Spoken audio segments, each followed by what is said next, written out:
Most people think a promotion is a reward, a clean upgrade, more money, more status, more proof that your career is moving in the right direction. The email comes in. Your title gets longer. Co-workers congratulate you like you just won something. Your family hears the news and instantly assumes life is about to improve. Nobody stops to ask the uncomfortable question hiding underneath the celebration. What if the job you're being handed is valuable to the company but destructive to you? What if the promotion is not a prize, but a transfer into a game you were never built to win? That is the part almost nobody warns you about. Companies are often not promoting the person most suited for the next role. They are promoting the person who performed best in the current one. Those are not the same thing. Being exceptional in one arena can be the exact reason you fail in the next. Picture the top salesperson in the office.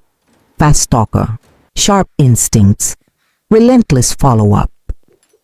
Every month they stare at the leaderboard like a day trader watching a ad screen full of green candles. They hunt, they close, they live for the rush of winning the deal and seeing their name above everyone else. Management sees that intensity and mistakes it for leadership. A promotion follows. Now the same person is no longer chasing revenue directly. They are supposed to coach weaker reps, slow down for training, resolve friction, share credit, and care more about the team's aggregate result than their own personal score. The old instincts do not disappear just because the title changed. The hunter gets handed a clipboard and suddenly the room expects a teacher. The skills that created dominance in the first job start working against them in the second. Aggression becomes impatience. Self-reliance becomes poor delegation. Obsession with personal output becomes frustration with everyone else's learning curve. The company loses a killer producer and gains a shaky manager in a single move. That pattern is not just a cynical story people tell after a bad performance review. It has structure. It has logic. It has been sitting in plain sight for decades. Lawrence J. Peter turned it into a famous idea. In a hierarchy, people tend to rise until they reach a role where they are no longer competent. The brutal elegance of that idea is what makes it so dangerous. You start in a job you can do. You get better. You get rewarded. You adapt again. You get rewarded again. Each promotion looks like evidence that the system is working. Each step upward feels earned. Then one day, the staircase ends in a room with different rules. You are not being asked to do more of what made you great. You are being asked to do something adjacent, something socially prestigious, something the organization values more, but something your brain may not actually be wired for. The promotions stop there. Not because you hit the top of your talent, but because the nature of the work changed faster than your advantage could travel. That is where careers quietly break. Not in dramatic public failure, not with some movie-style firing scene. Most people who land in the wrong role do not immediately get ejected. They linger. They survive just well enough to remain in place and badly enough to make every week heavier than it should be. Their calendar fills with work they dislike. Their confidence starts leaking out in private. Their team feels the drag but cannot fully name it. The organization adapts around the mismatch because removing the person would require admitting the promotion was a mistake. A strange kind of corporate purgatory begins. The employee is no longer thriving, but not collapsing fast enough to force action. The company is no longer getting the best from the role, but not feeling enough pain to redesign the system. One bad fit hardens into a long-term position. Ambitious people below them get blocked. Team quality erodes. The person in the seat becomes a monument to a decision nobody wants to revisit. Recent research makes the problem even harder to ignore. In environments where performance is easy to measure, companies still promote in ways that create worse outcomes. Sales is the perfect example because numbers remove ambiguity. Either you produce or you do not. Top sellers get noticed first because they generate the most visible value. Promotion systems love visible value. It feels objective. It feels meritocratic. Yet when researchers tracked what happened after elite salespeople became managers, the results cut straight through that logic. The strongest sellers were often weaker managers. Teams led by these former stars underperformed compared with teams led by more collaborative, less flashy people. The scoreboard that looked so useful for selecting the next manager turned out to be measuring the wrong thing. It was selecting for individual extraction, not team multiplication. That mismatch should not be surprising once you slow down and inspect the mechanics. Selling at a high level often rewards tunnel vision. A great closer protects their pipeline, guards their relationships, maximizes their commission, and keeps a relentless eye on their own target. Great management asks for a different kind of discipline. You need patience when someone else learns more slowly than you did. You need emotional control when conflict spreads through a team. You need the ability to create an environment where other people perform better, even if your own direct output becomes invisible. Those are different muscles. Some people have both. Many do not. A company that promotes only by raw output is, like an investor, buying a stock solely because it went up last quarter, without asking why it went up or whether the engine behind that rise can last. Look at software for the same trap in a different outfit. A brilliant engineer can feel almost superhuman in the right context. They write clean code. They see bugs before anyone else. They untangle system architecture like a chess player seeing 6 moves ahead.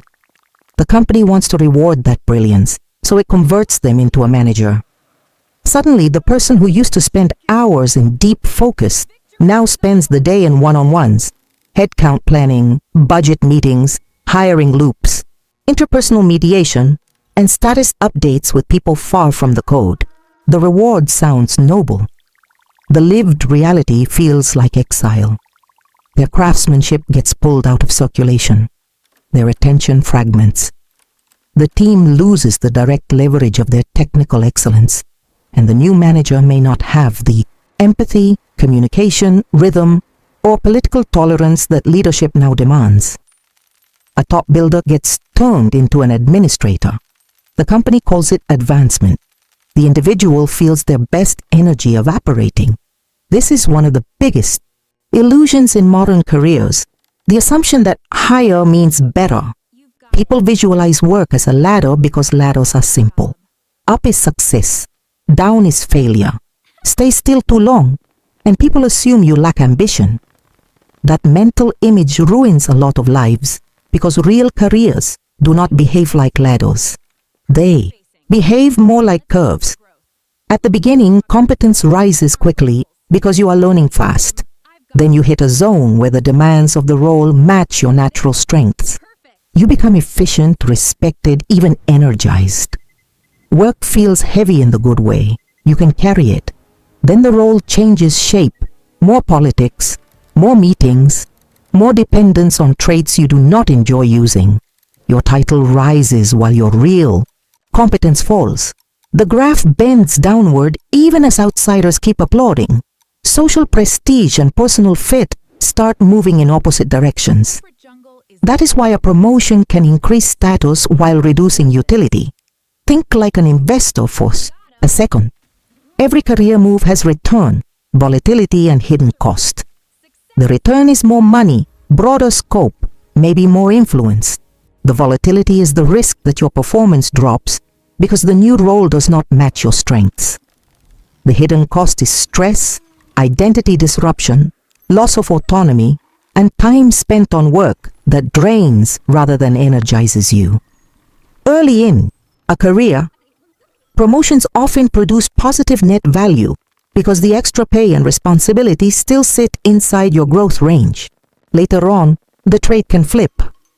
An extra 15 or 20% in compensation may come bundled with a giant increase in stress, a schedule dominated by meetings, a collapse in craft, and a real probability of becoming mediocre at work you used to dominate.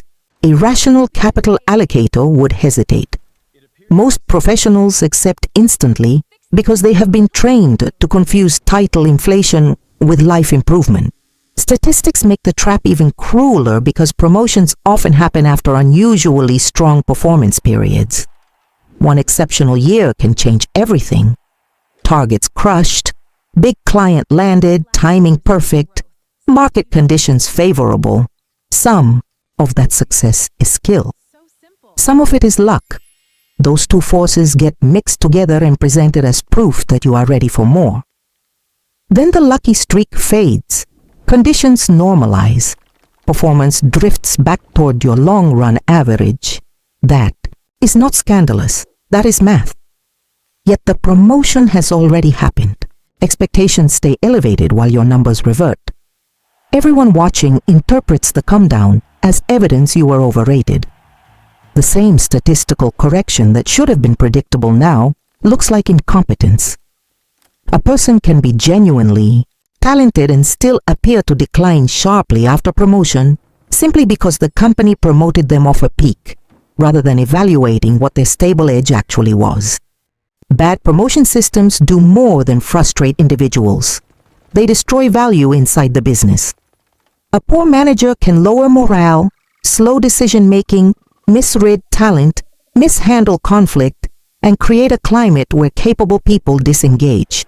One wrong move at the managerial level spreads downstream through dozens of interactions every week.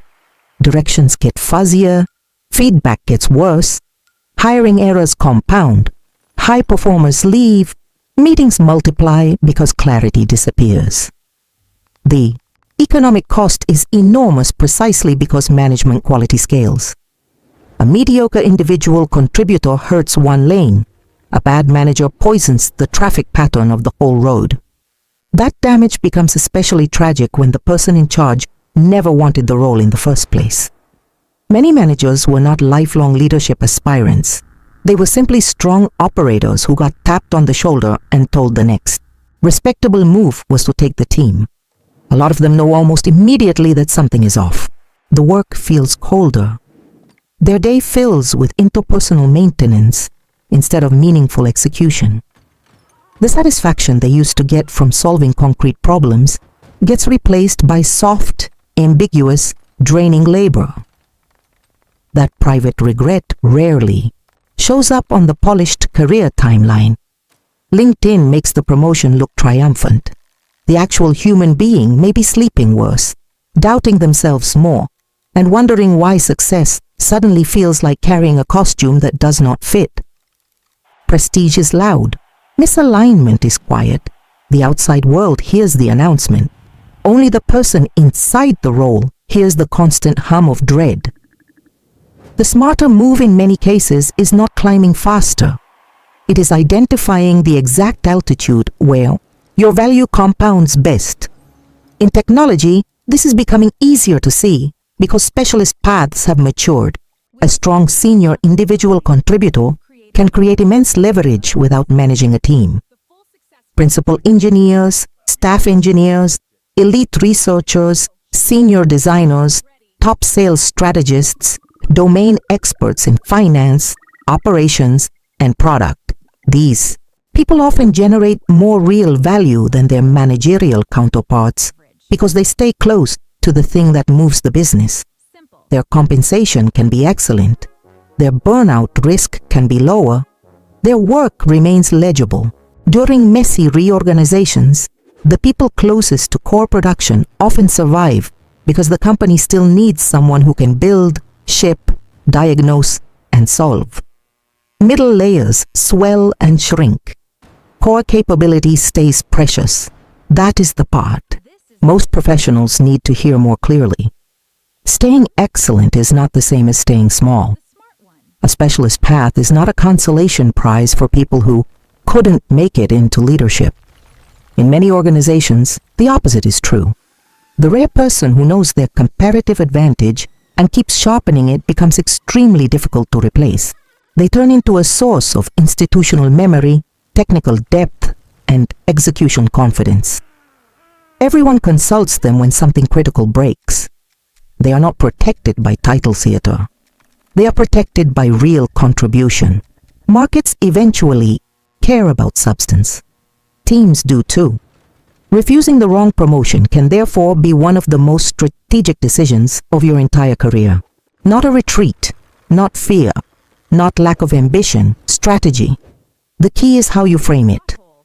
Most people do not actually crave the managerial work. They crave the money and recognition attached to it. Those can sometimes be separated. The conversation changes when you stop treating the offer like a moral test and start treating it like a design problem. You can say, I want to keep increasing my value here, but the highest return use of my strengths is in direct contribution, high complexity, problem solving, and mentoring from within the craft. I want to own harder projects, increase my scope, support junior talent, and be compensated in a way that reflects that impact, without moving into a role centered on people management. That is not a refusal to grow. That is a proposal to grow, where your returns are highest. Good leaders understand that argument immediately because it protects the company as much as it protects you. It prevents them from losing a strong operator and gaining an accidental manager.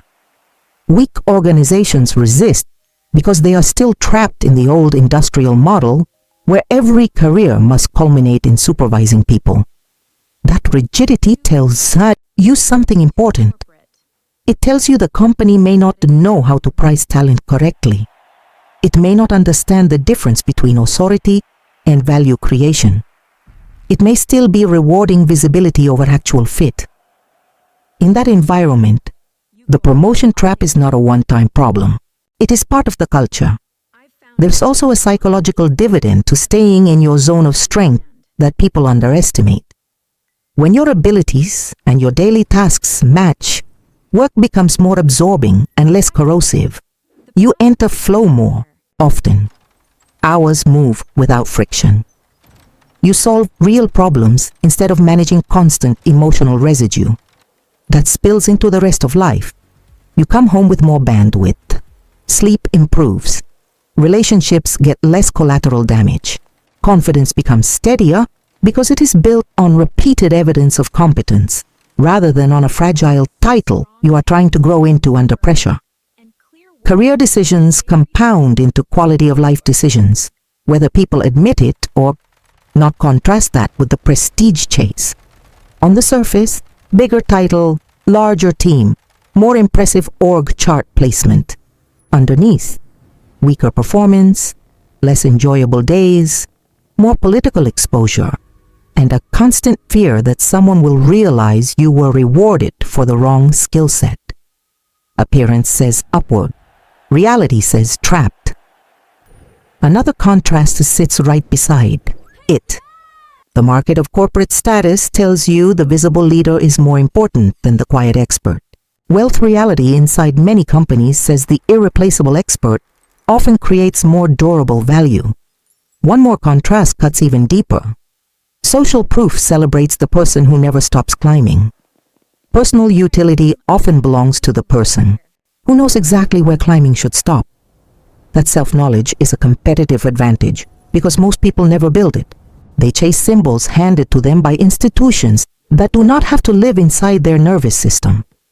The system says yes to scale, yes to hierarchy, yes to broader scope. Your actual life has to absorb the consequence. You are the one who wakes up with the anxiety. You are the one who spends the day in work that either fits or does not.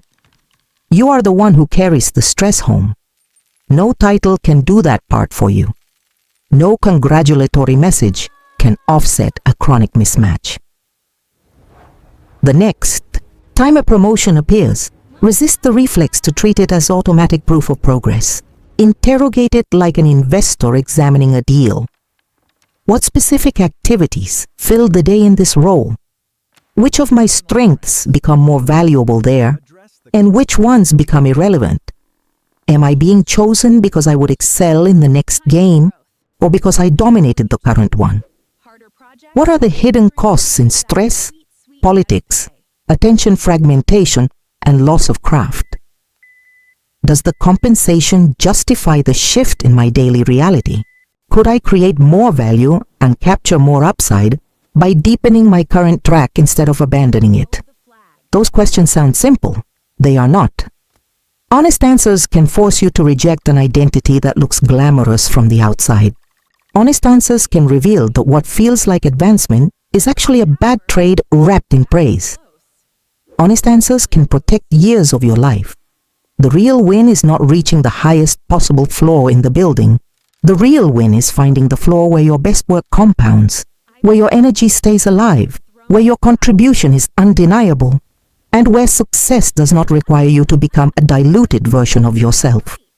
Some people are built for management and should absolutely lead. Some people are built to create, design, sell, build, analyze, negotiate, or execute at an elite level without ever owning a giant team. Both paths can be powerful. Confusing them is where the damage begins.